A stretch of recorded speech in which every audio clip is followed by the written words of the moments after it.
All right.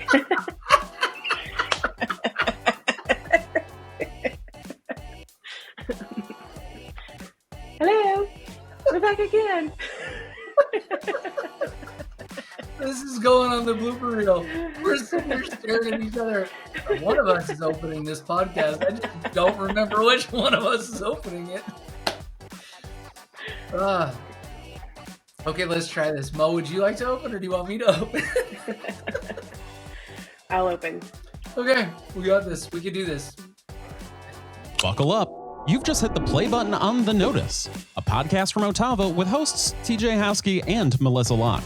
Expect to laugh, nod vigorously, and maybe even fist pump as we dive deep into the tech that powers your business, leadership that uplifts, and how culture can make your company the kind of place where everyone wants to clock in. So if you're ready for insights that stick and laughs that last, you've got a seat at our table. Welcome to The Notice, where tech gets personal and growth is a group project. Let's get started. How should I open this? I need to say something before I share what we've been up to. Just welcome to this week's notice. Is that what I should say? Are these every week? Yeah. It's been a long couple of weeks. We're terrible. It's been long. This week's been 2 weeks already. Okay. So welcome to this episode of The Notice. This week we've been busy with some strat planning for the next 5 years. It's kind of a company-wide meeting and opportunity to review like what we've done, where we're going, and reset. It's a good exercise to go through as we organize the different properties. Otava's part of Schurz, and Schurz has multiple properties, and we come together. So that was a good exercise and activity, and get to see some folks there and interact and see what other properties are doing and focused on. You were there. What'd you think? It was great. One, it's always awesome to spend time with you and with everybody else. So I really enjoyed that. What was particularly special about this, to your point, is this is a 5-year gathering. So the 2019 group, there's some that are the same, some that have changed in terms of the leaders that are participating or even still remain with the company, including some that transitioned into a season of retirement, that were previously high-level leaders, or including our CEO, Todd. And then now participating in this as advisors, to carry that torch and pass it on, which I thought was really cool. And I appreciate the interdisciplinary approach, up and coming leaders, different departments, different properties, all for one same goal, which is to create a fulsome perspective on those things that are meaningful to us as a corporation, Schurz, and for all of those that are impacted by it over the next 5 years and beyond. I think that's how you get to be 151, almost 152 years old as a company, is you play the long game and you sweat the small stuff that is later you realize really big stuff. So it's really cool. I enjoyed it. A lot of fun. Yeah, I think what I appreciated the most is the different levels of the organization represented, and that everyone used their voice. It was cool. It was pretty cool. Yeah. Yeah, it was really, really cool. It also reminded me of the reason I've worked for Schurz for so many years, and the way that they look at things and the thoughtfulness they put into. I always say it because I believe it, but then it just sometimes becomes a thing that you experienced before. But it really just brought me back to what I appreciate so much about the way that they put so much thought into the decisions and the plans and the respect involved in the whole process between the companies. So that's really right. Cool experience. That's right. Super special. So coming up, we have Liesel Mertes, and she is with Handle with Care, and she's going to talk to us about just how you have empathy in the workplace as a leader. How do you support employees, show empathy and emotion in the good and the bad? So we'll have a good conversation with her.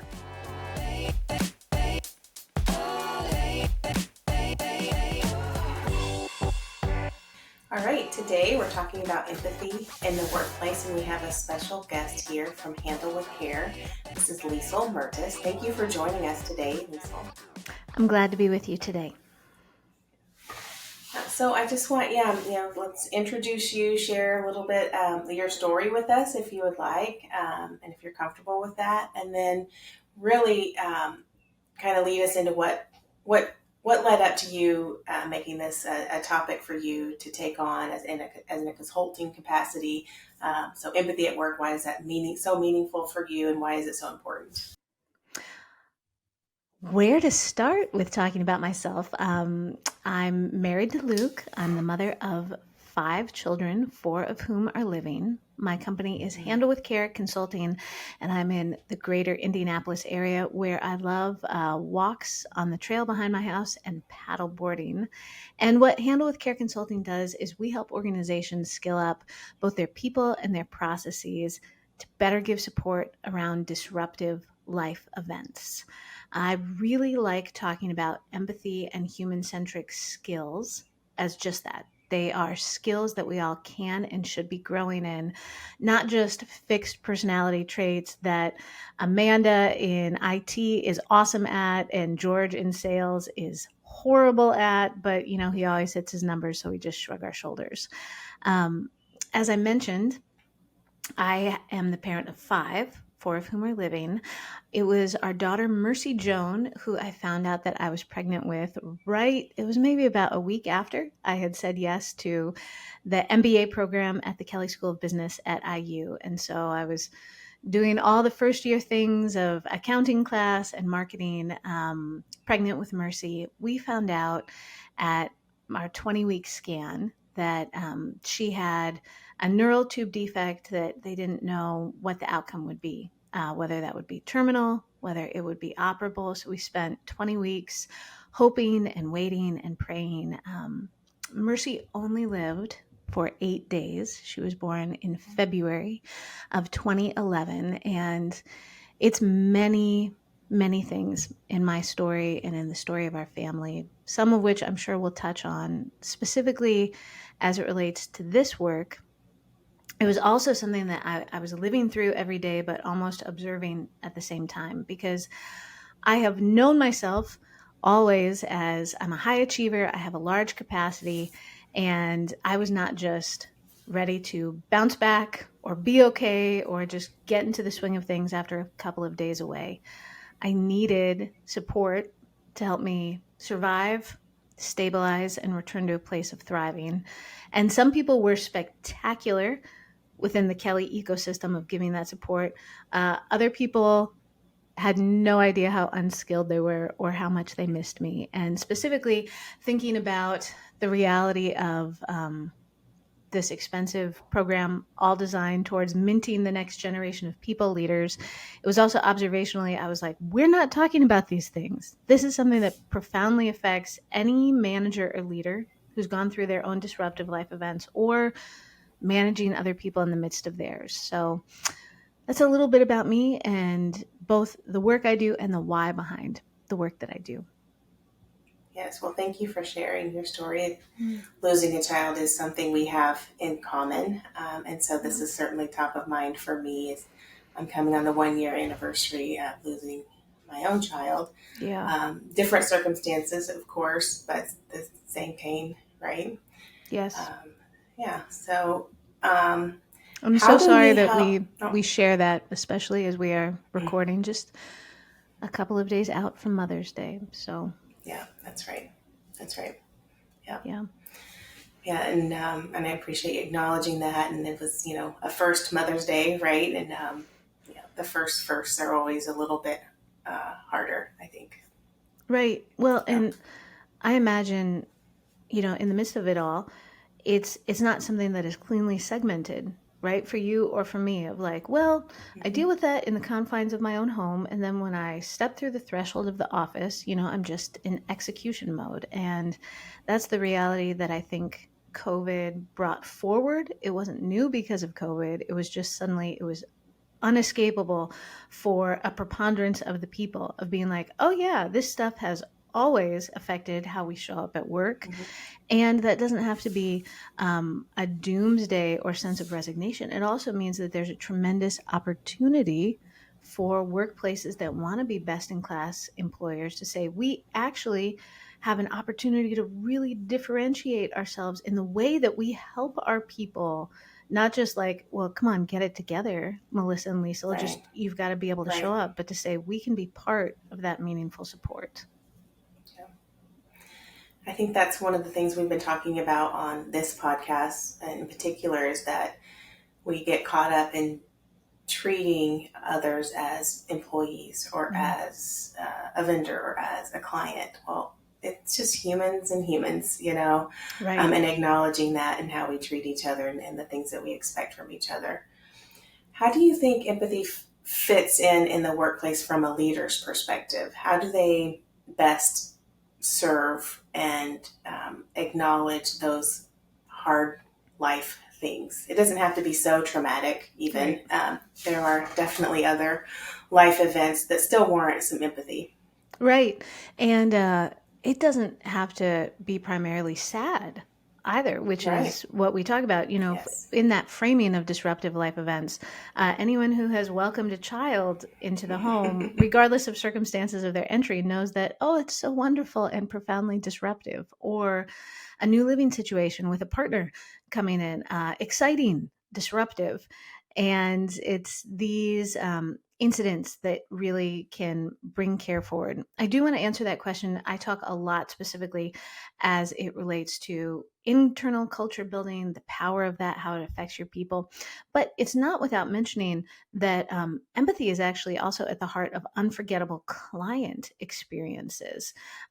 Sometimes people think, oh yeah, it's, at the most dragging of one's feet. Like, it's something I've got to do for my people to be able to keep them. But there's all kinds of research that shows that the empathetic mindset, thinking about the client needs and the customer experiences, is at the heart of creating really, really unforgettable external experiences as well. So a rising tide lifts all ships. It helps also the external aspect of your business. But when it comes to doing things internally, I love the fact that you're asking about leaders championing it, because this is not just something for middle management or those people. It is deployed best and with the most effects throughout an organization if it begins at that top level of leadership. And something that I say oftentimes in my training is we all come to these moments faced with disruptive life events with things preloaded in our empathy toolkit, almost like first responders that arrive on the scene of an accident in the social and emotional realms. Your job is not to be, so this is the first step, knowing what your role is and what it isn't, because sometimes people get really caught up in important questions like, I am not a trained counselor or psychologist. What if I'm out of my depth? First, I want to level set. You shouldn't be those things. You shouldn't be someone's rabbi or their mom or their pastor or their prescriber.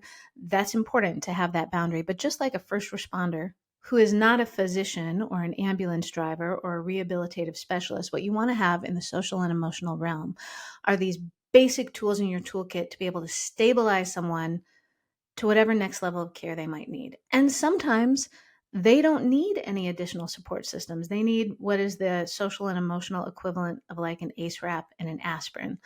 But the question is, we come preloaded based on life experiences, based on personality, based on any range of factors with what we're grabbing for out of that toolkit. And it's looking at the tools that you already have, asking if they're currently serving you the way you want, or if there are better tools to put in. And just because I want it to be conversational and not just be in a long monologue, one of my favorite ways of talking about that is through the lens of empathy avatars and giving people greater self-awareness as to what they have preloaded. That's one of the first steps of the implementation of actual steps, processes, and procedures, is this awareness. Where do I commonly hamstring myself in trying to give care? And how can I do better? Mm-hmm. How do we identify what's in our tool belt? Yeah, some of it is just the self-recognition of seeing like, oh yes, that is how I tend to go. So when I talk about the empathy avatars, I try to frame it in a really memorable way that gives people both identification and some psychological distance. Here are a few of them. You might be a fix-it Frank or a fix-it Francine. When someone's coming to you with something hard, usually we do it through some dynamic role play that gets people engaged and laughing. Well, here we've got 2 microphones. Melissa, this is what we do in a session to give people a sense. Could you think to yourself of a disruptive life event? It doesn't have to be something in your life. It can be something made up. Do you feel like you have something in mind? Sure. Something that's affecting you as an employee. I will pretend to be your boss. You're just telling me what's going on, and I'm going to respond to you with some fix-it Frank energy. Okay, you ready? Yep. Go ahead. All right, so I wanted to talk to you this morning. I'm struggling a little bit. My beloved family pet passed away overnight, and it's causing me to just, can't quite think straight, and I'm feeling a little emotional about it today. Have you looked at, I hear there's some really great services. I think there's one just within a couple of miles of here, and they do the full scale care. Like they come and get your pet, they can cremate your pet. There's even a donation that they make to organizations. Have you looked at anything like that? I feel like that would be really helpful for you. No, still in the shock of the event actually right now. Yes. Yeah, and there's another thing. It has like an online support portal that you can even write in some of the things that you're feeling. That could be really helpful in just getting you back on track. Have you looked at anything like that? No, and you're overwhelming me right Yes, now. I am overwhelming you. And so it gives some identification, and anyone who is listening or reflective of your own experience, don't we all know that energetic feeling of you show up? And actually, if I was listening to some of the feeling words, things that Melissa said, she's like, I'm feeling overwhelmed. It just happened last night. And when I come in with all of my great suggestions, I overwhelm her and I miss the emotion of the moment. And full disclosure, I will really tip into fix it Frank or Francine energy regularly because I'm a verbal person and I feel like I have so many good ideas that are so helpful. And what we don't realize is people, especially in these moments, I would say always, they don't want to show up as problems to be fixed.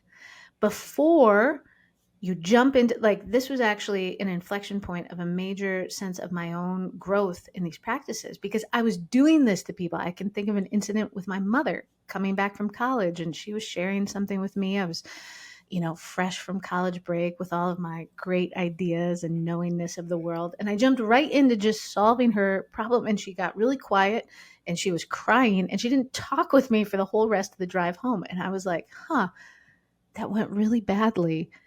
I think I could do better. And so the growth trajectory for people who trend this way, and tons of leaders in work do, because we really like promoting people who are fix-it types because they get stuff done, and we love that. Whenever I do executive roundtables, like almost to a person, people really identify with this energy, is even just beginning with the question, would you like me to listen right now, or would you like me to troubleshoot this with you? Because it's, especially with leaders, it's a fine differentiation, because lots of times they do have to solve problems. But that resonance check, and the more you do it and the more people actually trust you that you're listening, maybe they'll say things like, I'd really just love to share about Tozer, who was my dog who died this year, a little bit. I just want to get it off my chest, and then I can go to suggestion mode. So that's a first step in of a type. There are 7 different common avatars: Buck Up Bobby or Barbara, Commiserating Candace, that we let people look at. And then we also talk at the level of just, what are your policies and procedures? What are the things you should be doing every time? Just have this be who you are as a company that really help move the needle. Have you ever seen too much empathy get in the way of anything? Yes, that is why another common session that I oftentimes do, especially for people leaders and HR pros, is talking about life-giving boundaries in the workplace, because we tend to exist based on personality between polarities. There are those that they are all about getting the job done. And really, they need the imaginative space and the replicable practices to be like, I do need to make space to care for people. That is important. On the other end of the spectrum, I can always tell, I can almost like see it in the eyes of the audience, the people who are nodding, and they're like, I am the person that everyone comes to with their problems, and it is eating me alive. My problem is not that I don't have empathy. My problem is that I'm exhausted because I'm constantly living out of that skill set. So I would say, though, if I were just back of the napkin in doing this for 5 years, what I would say that 85 to 90% of your people exist in like, hey, I do need to make time in my deliverables to care, but there are that exhausted 10% that really need some active practice in life-giving boundaries. Yeah, I heard someone share the distinction between being a leader who has empathetic concern versus an empathetic absorber. So if you're leading a team and you're absorbing everyone's emotions and putting yourself in everyone's shoes, that the roller coaster and the emotions that you feel all day, the exhaustion that can cause, and then that can interfere with how you're able to lead, how you're able to care for yourself, how you're able to take care of your family at home, right? Because you just walk in the door and, collapse. Yeah. And two observations spot on with that. One is I find a turn of phrase that is helpful, especially as we do sessions on boundaries, is first to do the work on the front end, to think, what can I be helpful with? And that should be like 2 or 3 statements. I can reallocate work. I can listen in this meeting. I can point you towards next resources, for an example. And even just like, if you know that, and then you can say that, Melissa, I'm really, this is important to talk about. Here's what I can be helpful with. I can help with some of your deliverables.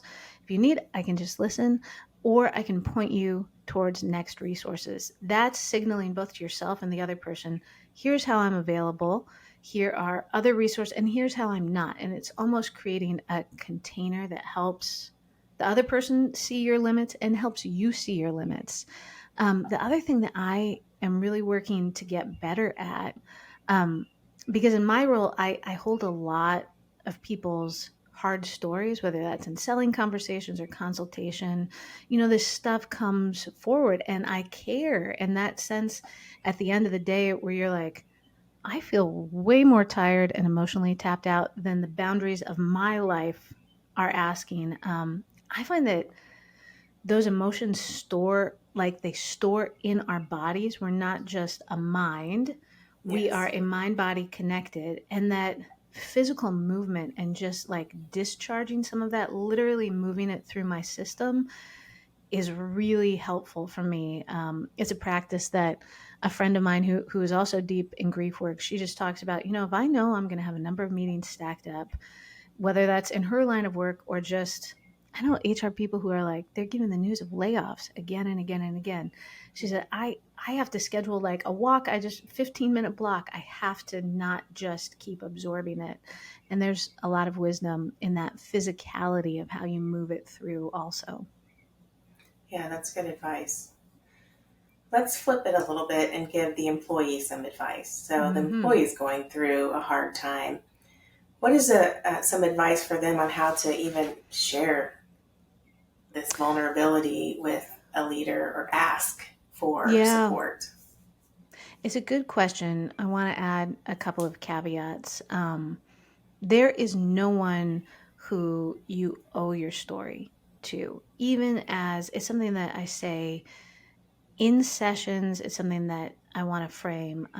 It's always an invitation. You want to be a part of a workplace where they have done the work prior to the disruptive life event to know that you're seen and cared for. They have meaningful check-ins with leaders who really do see you, that you are supported, that your weaknesses are not weaponized but kept. And that is all work. We talk about it in my sessions. We talk about it prior to that give you the confidence to say, I actually believe that my workplace might offer me something in this. The other little caveat is that it's not a level playing field socially for how it feels to enter into vulnerable conversations.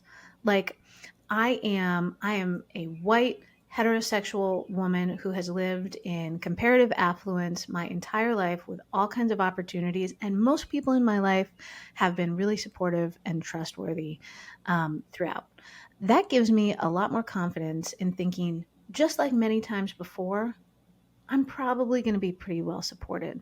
There are all kinds of different identities, life experiences that's shaped by race, by economics, by any number of identities that have a lot more trepidation, and people who it's not just in their head, like that stuff has been used against them in the past. And they think, there's no way. I just have to manage this myself. So, if there's anyone listening that does inhabit that reality, one, it's really difficult.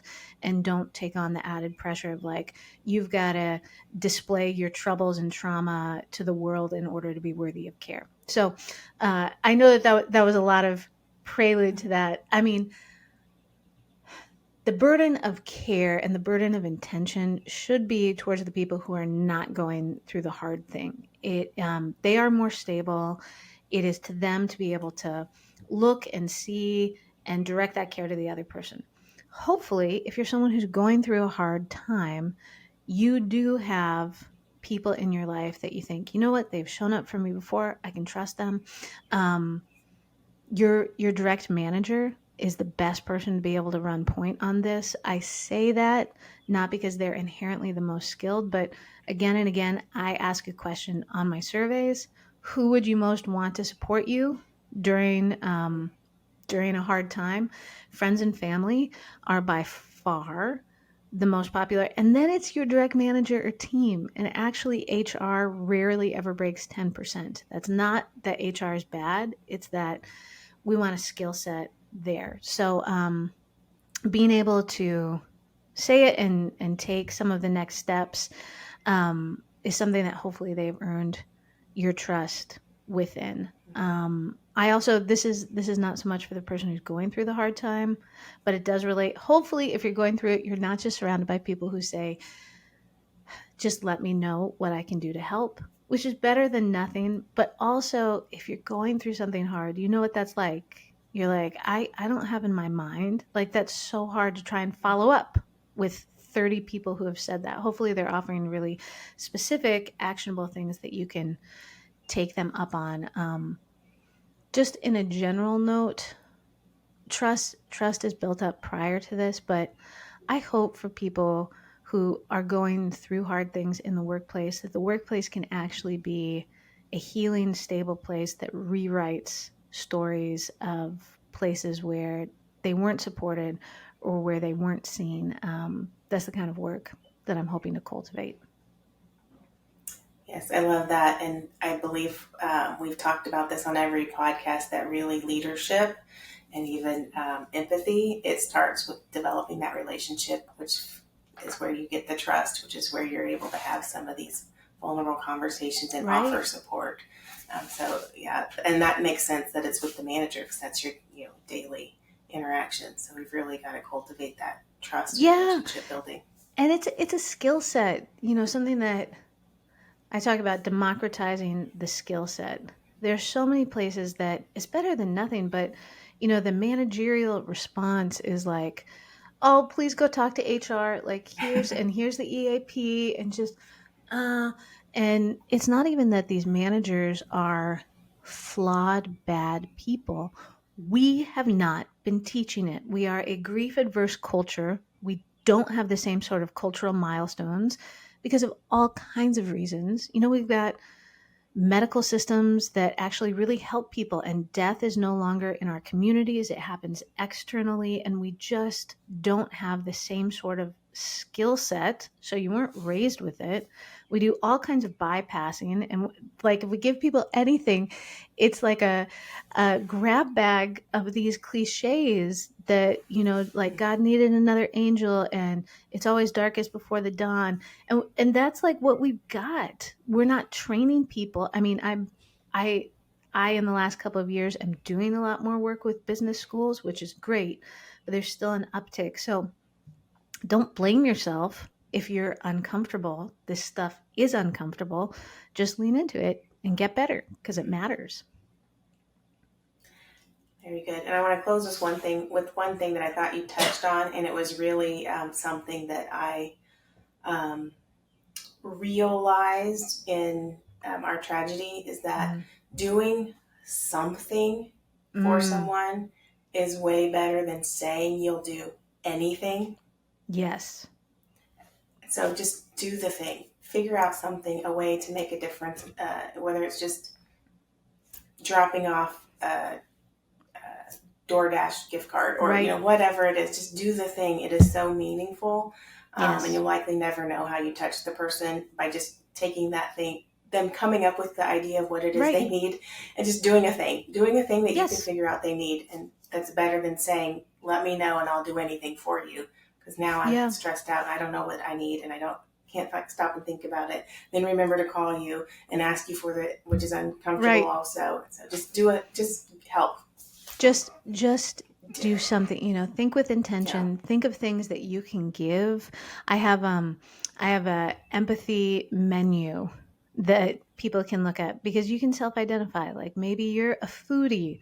You're going to Costco and you're getting takeout all the time. It's really easy. You're a great cook.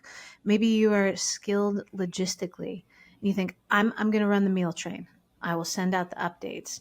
Maybe you're someone who is just a great keeper of space.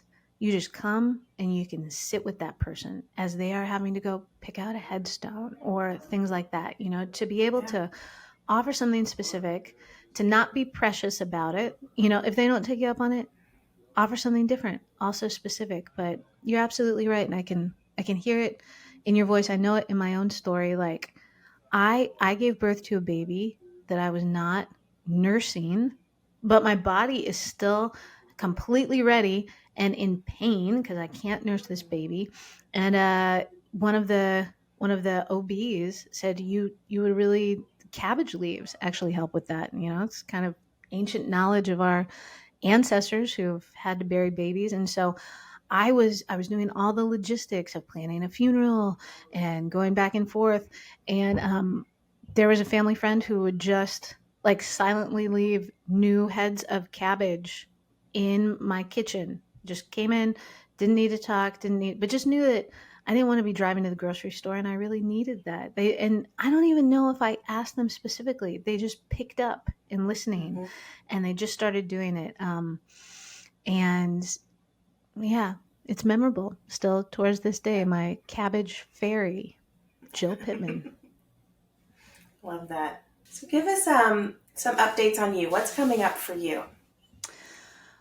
Well, I love the work that I get to do interior to companies. I work with companies across a range of industries, from RV manufacturers to defense contractors to big ag companies. So I've got some really great work that I just wrapped up, some nonprofit engagements, which is so satisfying. And then coming in and working also with leadership teams and managers, just really help them with combating change and compassion fatigue, building up human-centric skills, cultivating fortitude, all of these really top-of-mind topics. So the summer has some travels with that and also some interior company engagements. Another thing that I love doing, we just wrapped it up, so I'm still on a high from it, and we're looking at our fall event, is for organizations that are interested in learning more, but maybe they don't have budget or buy-in yet. I do a Empathy at Work event that's right now, we're just Greater Indianapolis, although 2025 we will be in other markets, for people who are curious or where they have a smaller team and they want to bring them. And so it covers a range of these topics. There's a lot of time to metabolize the content, to go through it. And then the other two big things, I'm making an online offering of this empathy avatar content, which has been my most requested for people that maybe they have really disparate workforces or they want a self-paced option. So we're working on production and finishing that up, and a book that will probably be done in 2025. So I'm practicing the discipline of just getting the crappy first draft so it can be to the excellent end product. A lot of great stuff. I look forward to the fall conference. I know Yes. I had a conflict with the one in April, so I'm looking forward to being able to go to this next one. It's both a great time of learning. It's also great for just a movement of organizations that are really caring about these things. And it is cool to be in a room and to be like, that is a construction company, and that is the Department of Child Services. And look, this is an insurance company, and they're all coming together with their different but similar best practices. And I love seeing the growth of just that intention of like, we're all working to be workplaces of choice that really center our people. So I'm both leading it, but also appreciating it in real time. Like, look at all of us, we're doing it. Yeah. Well, thank you for sharing today, sharing your own story and giving us some great advice on how to bring empathy into the workplace, whether you're a leader or an employee. So thank you. Very much appreciate you. Thank you for having me.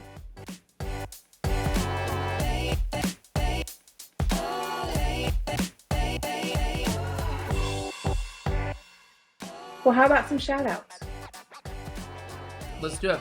I'm currently eating my Mike and Ice. How about we pause for a minute and let you eat some That one caught me.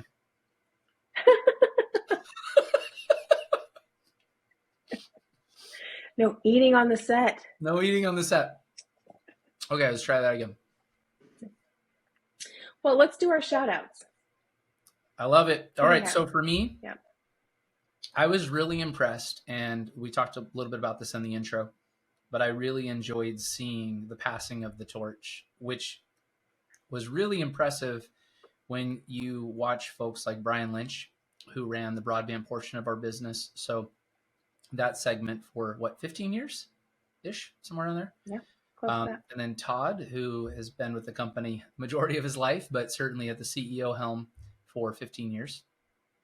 I thought it was awesome to see the two of them and Marcy, who are retired, taking the time out of their personal life now to still come back and invest and sow into the organization, its next 5 years and its future and beyond. So my shout out goes to each of those that understand the most important principle, right? The law of reaping and sowing and stewardship. And so it was really awesome to see leadership in action. So that's my shout out.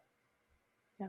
Well, you stole one of mine because mine was going to be for Marcy, who she, took 2 days.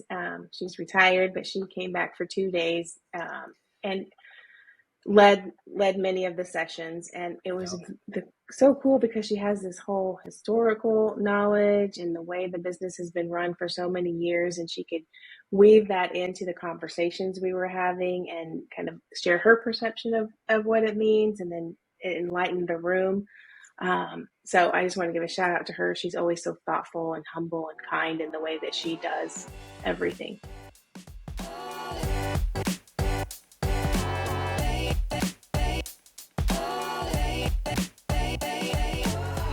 Okay, so I had a really good conversation with Liesel, and she had some really good pointers on leadership and empathy. She gave some advice, and so now I thought we should just talk about empathy and Otava and how we value it. I know our number one value is people first. And of course you have to have empathy when you're dealing with people and how it shows up for us. And what are your thoughts on it, just off the top of your head? Yeah, it's funny, right? Like we were just together at the offsite, and there was a huge section of this talking about our continued commitment to people and culture. What does that mean? And how does that look? Not only the trailing 5 years, but the next 5 years. And I know that without saying the word empathy, that was woven within of those things that we're doing in our leadership styles and the way in which we're intentional. Yeah. So I think this is a really good topic at a time where you're seeing, in my opinion, the industry shift a lot. And I just mean the workforce industry in general, where employees want more than just paychecks, right? And how you communicate matters even more than what you communicate. And empathy is a learned skill. So if you're listening and you're like, oh, I don't have empathy. Melissa and I joke all the time. We don't naturally have empathy when you look at our strength finder. So it's kind of an ongoing joke for the two of us, but it doesn't mean that you can't be empathetic and understand how to create a success framework for that. So in the spirit of that, I was doing some research, and I love to read on HBR, so Harvard Business Review. There's a lot of really great articles on there. So if you're looking for a trusted source that's consistent, that's a great one. And they gave what I thought was really powerful but simple, and that was, four empathy rules, if you will, for leadership in the workplace. So the first one is just embracing your radical difference. So step number one is this, just understanding that you, me, we're searching for unity. I think I said this even at our offsite. We're not searching for sameness. We are uniquely created and destined for specific things, and it's in our differences that we create beauty. Right. And so it's really understanding in the workplace that you have to first be willing to embrace that and not try to drive sameness. And that's a learned skill, because sometimes people drive sameness out of insecurity. They're more nervous, whether it's, they're better at something than me and I'm supposed to be the manager, so to speak. Right. Instead of hire people better than you and very different than you. And that creates for a very diverse, robust, and scalable team. Yeah, High I think impact that ties in. Sorry. No, I think that also ties in well with our pledge to each other that we have as part of our diversity and inclusion that's right. Poster that we have, and we introduce it to new employees, and it's just, we're better together, that That's we right. honor our differences, and we will check our assumptions, and we will seek advice and input from those different from us. And That's so that right. is, again, kind of just that whole, we all belong together. We are different. We also are a lot alike. Yeah, very So powerful. yeah. Yeah, spot on, right? And so within that radical difference, I've got my notes here, so as you see me looking down. Empathy doesn't start with a "I'm like you." That's not the first entrance to empathy, but rather it accepts that I'm actually not like you in every way, and I might have dealt with a similar situation, but I have to be willing to just create a safe environment for you to feel trusted with me, to have that conversation, and then empathy resonates. So it's more about understanding where you're coming from, not I'm like you or I can directly relate to you. It's that welcoming of the relationship, right? Yeah, we touched on that a little bit with Liesel, with that, you have to have the relationship first to even have an employee share something that might cause emotion with you. Right.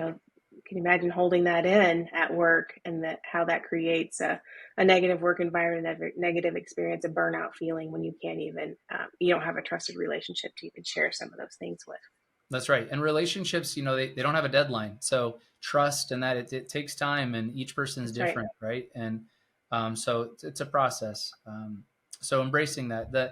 The second one is embracing not knowing, like knowing as you walk into a situation, you don't know everything. It's not possible. Even the things that the person on the other end is telling you, they're not telling you everything, because again, it goes back to that trust. So first you have to really understand you're just embracing what you don't know, as I may know it, I may never know it, but that's not what I'm after. I'm not in the pursuit of knowing everything in order to demonstrate empathy. I'm here to be a voice and an ear first, a voice second, to support a person through whatever that situation may be, positive or negative, right? Yeah. And you don't have to fix it. That's right. We and talked for about men, that a little bit. So. Liesel talked about the different what you call them, personas or avatars of like Fix It Frank or Fix It Francis. You go and you're just trying to fix it for them when they really just need an ear and someone to understand. I get it. Sometimes in the process of becoming Fix It Frank, I'm really Wreck It Ralph, right? So I definitely have room that I can. It's easy, especially as a dad of daughters and a husband. You're like, I want to make you stop crying. That's not what it's about, right? Don't be a Wreck It Ralph. Let's see. The next one, I thought this was really powerful. This is something you and I talk a lot about privately. We teach this in our Amplify series to our leaders when you and I are coaching together. And Amplify, for those listening, is a series that we run on a monthly basis that the leadership team hosts, but Mo and I steward. Right now we're stewarding through 21 irrefutable laws of leadership, but just to develop, it's a career development plan to help managers become leaders, right? And there's a difference. But the third rule for empathy is embrace the commitment. And so what that means is when you are trying to help somebody through whatever that situation may be, you have to embrace the entire process, not the transaction. And that's what it means to say you're all in. So if you're all in to do this, there's no timeline on that. And there is no like, I turned it on and turned it off, or we did one telephone call and it's fixed. You're embracing that. And you have to accept your responsibility as a leader on a go-forward basis, especially if you're stewarding people, that is never done. And that is the most important part of empathy, is consistency and commitment to that process. That's good. And then the last one, which I love, this is something that we naturally do together, is, empathy isn't altruistic. And so you have to embrace, rule number 4 is embrace community. It's important that, you can't do it alone. No person can. And it takes community, which means you have to be very intentional with duplicating this into your cultural value, so that all of your other leaders know that, hey, this isn't just something like I'll use an old term. I'll call human resources, because I would expect that they would be my empathetic ear, right? And we just talked about this. You don't treat people and culture or, human resources like a transaction. It's integrated into, that's why it's called people and culture. It's integrated into your community so that you can serve people. And in this case, with empathetic leadership, you can make the meaningful impact and drive, what you're ultimately after, which is, adding value to other people. So that's what they called their empathy rules. And I thought it was really great, resonated with me for what we're talking about today. So hopefully that adds, value to others. Yeah, I think that last point's really important, that we are enabling and empowering our managers. That was one of Liesel's points as well. She talked about employees go to their closest relationship, and it's not usually HR or people and culture. It's who they interact with every day, and that's their manager. And so that they're prepared to support and show compassion and help employees through, or celebrate through, different emotions of life, of things that come up. So yeah, I think one final takeaway I would say, just it's a lesson it took me a long time to learn in life, and I think it's just benefit of age. But you do truly get what you give, and a lot of times I think people really struggle with, well, I'll give that when I get that. Mm. And you have to think, when it comes to empathy, and more importantly, relationships and trust and leadership, you have to be willing to give away your best stuff consistently with no expectation of anything in return. And in the process of doing that from the right heart condition, not a head condition, that you want to make an impact in the lives of other people, it'll come back to you in ways you could never even imagine. And I say this to you, and it might sound silly. You're like, he's talking about this, but this is my career. This is not my home life. Well, 75% of your life is spent at work throughout the course of your lifetime. And so what I can tell you is that there will be things that you go through in your life that will affect you professionally, because they come through personally, and whether you try, it's going to happen. And if you spend your time now wisely sowing that into other people, when you need it, it will be there for you. And it's incredibly important that you understand that principle now. That is what reaping and sowing is entirely about. So, yeah, that's a good point. Well, we developed a good relationship right away. We just hit it off. And then I went through a traumatic thing, and you've supported me through that. And we talked about that a little bit. That was something that Liesel and I have in common, is we both lost a child. And you've been a great supporter to me and to my family. And so that's just an example of, there isn't always a break, So no, there's not. Yeah, there's not. I wasn't ready for you to bring that up. So happy tears. I love you and your family. I think I'm glad you make that comment in this season. It's important for people to see, how does that translate to you? And that's why we did the notice, was we wanted to find a medium that we could give back on things that we've learned that have added value. And I would say, find a friend and make a friend. Like, it's really important that you understand the value of friendship and what that means. And the more that you're willing to put into that, it will pay you back in ways you can't even imagine in your career journey and in your professional, in just your career in general, but your current job, then your journey at large. And it's special and it's rewarding. And it might seem silly, it might seem awkward and, abnormal or unusual, because the world tells you, like, well, that's work. Doesn't have to be. Bring your whole self, authentic self, as we say. And it's turned out to be incredibly special. But what's really fun is you will find that if you are confident enough in your leadership to lead with empathy and love and kindness, that strength, and you give other people that might not naturally have that strength to do that without seeing somebody else do it first, especially if by title you have a higher rank, and that's all that means, is you have a higher rank, it's nothing more. Yep. You have an obligation to lead at that level loudly in a positive way, to give other people permission to say, hey, if he can do it or she can do it, I can do it too. And that's how all of a sudden you transform a culture. And that's what this is all about. Both of us love people, and we love making an impact in cultures for companies. And so hopefully that resonates with you and you apply that. So empathetic leadership, it's all good stuff. That's right. All right. Well, Mo, that is a wrap for this week's episode on empathy and leadership. Great job in the interview.